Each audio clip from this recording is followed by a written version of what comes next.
Hello friends, स्वागत है आपका हमारे चैनल मोहित सिंह रूहल पे। तो फ्रेंड, आज की वीडियो में हम जो पॉइंट डिस्कस करेंगे वो है फाइनेंशियल कैपेसिटी। किस केस में? वो है चेक बाउंस के केस में, कि उस बंदे की फाइनेंशियल कैपेसिटी है पैसे देने की या फिर नहीं। ये जो वीडियो है दोनों के लिए है, कंप्लेनेंट के लिए भी और एक्यूज्ड के लिए भी। अब कैसे काम आएगी ये, वो मैं आपको बताऊंगा। मेन चीज़ क्या है कि अगर हम एक एग्जांपल लेते हैं, कोई भी अगर एक पर्सन अगर दूसरे को अमाउंट देता है, मान लीजिए 10 लाख रुपए का वो लोन देता है या फिर फ्रेंडली लोन देता है, तो अगर अब केस में डिस्प्यूट हो जाता है कि इसके पास वो कैपेसिटी ही नहीं थी ये अमाउंट पे करने की, तो इसने अमाउंट दिया कैसे? तो अब इसमें मेन चीज़ ये है कि अगर जिस पर्सन ने वो अमाउंट दिया है, अगर उसने वो एक नंबर में मानी कि अगर उसने ऑनलाइन ट्रांजैक्शन की है या फिर आरटीजीएस, एनईएफटी, कोई भी ऐसा मोड उसने अपनाया है जिससे कि उसकी बैंक स्टेटमेंट में ये आ गया है और एक्यूज की बैंक स्टेटमेंट में भी ये चीज़ आई है कि इस पर्सन से जो इस पर्सन को 10 लाख रुपए का अमाउंट गया है, तो कोई भी डिस्प्यूट नहीं है, वो क्लियर कट है। उसकी एडमिसिबिलिटी है कि इस पर्सन ने इस पर्सन को जो अमाउंट लोन दिया है और वो इस डेट को दिया है, वो हम अपने बैंक ऑफिशियल को बुला के या फिर अपनी जो बैंक स्टेटमेंट है वो लगा के भी प्रूव कर सकते हैं। लेकिन झगड़ा तब पड़ता है अगर मान लीजिए कोई भी कैश ट्रांजैक्शन है। तो अब कैश ट्रांजैक्शन में कंप्लेनेंट ने जो स्टोरी बनाई है कि मैंने इसको फ्रेंडली लोन दिया था 10 लाख रुपए का, तो अब वो कैसे प्रूव करेगा?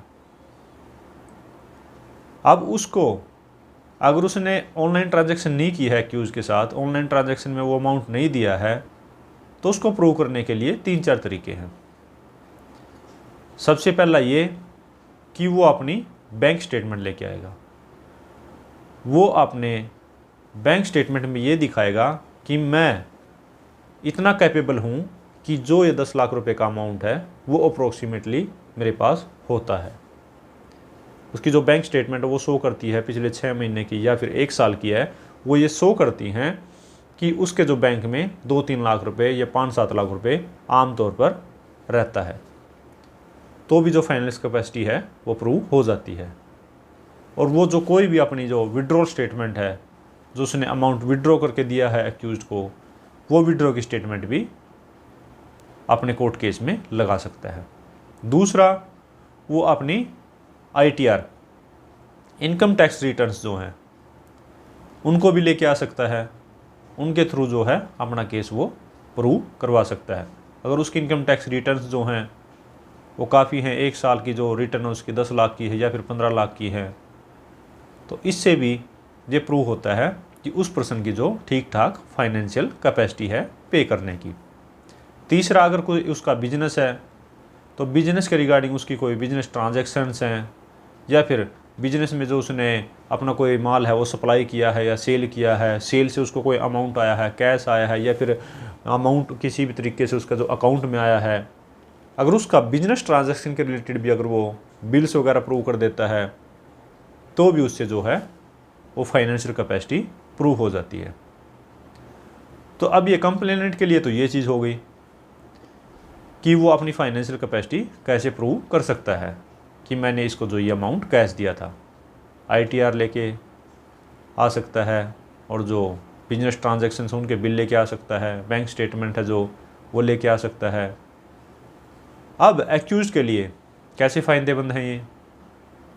अगर कोई भी कंप्लेनेंट ये कहता है कि उसने जो इतने अमाउंट को उसको लोन दिया है, तो उससे उन्हीं चीज़ों की डिमांड करे। अगर एक्यूज को लगता है कि इस कंप्लेनेंट ने मेरे पे झूठा केस पाया है, तो अब एक्यूज जो है वो डिमांड करेगा उस कोर्ट केस में कंप्लेनेंट से कि तेरी जितनी बैंक स्टेटमेंट है उनका रिकॉर्ड लेके आ। उससे वो प्रूव कर सकता है कि इसके जो अकाउंट में है वो हमेशा 5-6 हज़ार रुपये हैं या 10 हज़ार रुपये रहते हैं, 10 लाख का लोन ये कैसे दे सकता है। ITR से प्रूव कर सकता है। ITR अगर उसकी 2-3 लाख रुपए की है या फिर नील वो फिल करता है ITRs को, इनकम टैक्स रिटर्न्स को, तो भी अप्रूव हो सकता है। अगर उसका बिजनेस है, बिजनेस इतना चलान नहीं हुआ है, तो उसकी बिल बुक मंगा सकता है। तो ये जो वीडियो है ये सिर्फ कंप्लेनेंट के लिए नहीं है, इसमें कंप्लेनेंट और एक्यूज दोनों जो ये टैक्स से जो इनका फ़ायदा ले सकते हैं। तो अगर कंप्लेनेंट जो है वो अपनी फाइनेंशियल कैपेसिटी प्रूव कर देता है तो वो केस में सक्सेस हो जाता है, और एक्यूज जो है ये प्रूव कर देता है कि इसके पास फाइनेंशियल कैपेसिटी नहीं थी, तो जो कंप्लेंट है वो डिसमिस हो जाएगी और एक्यूज जीत जाएगा।